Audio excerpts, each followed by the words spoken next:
عورت کا ضدی ہونا ایک نقصان کی بات ہوتی ہے۔ ایسی عورت نہ گھر بنا سکتی ہے، نہ اپنی اولاد کی صحیح تربیت کر سکتی ہے اور نہ ہی شوہر کو خوش رکھ سکتی ہے۔ ضدی عورتیں شادی میں ناکام ہو جاتی ہیں اور اپنے شوہر، رشتہ دار کے ساتھ بھی ان کا تعلق خراب رہتا ہے، کیونکہ وہ ہمیشہ بحث اور تکرار میں الجھتی رہتی ہیں۔ ایسی عورتیں اپنے شوہر کو آس پاس کے لوگوں کے سامنے ناکام ہو جاتی ہیں۔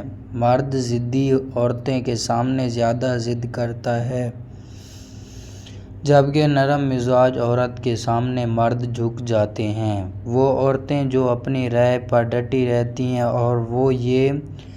اور وہ یہ سمجھتی ہیں کہ میں جیتوں اور تم ہارو، اصل میں وہ پہلے خود کو تباہ کرتی ہیں، بعد میں دوسروں کو تباہ کرتی ہیں۔ ایسی عورتوں کی زندگی افسوس اور حسرت سے بھری ہوتی ہے۔ عورت کو چاہیے کہ وہ ضد چھوڑ دے اپنے شوہر کے ساتھ۔ مزید موٹیویشن اور اسلامی ویڈیوز دیکھنے کے لیے ہمارے چینل لذین کو سبسکرائب کریں۔ شکریہ۔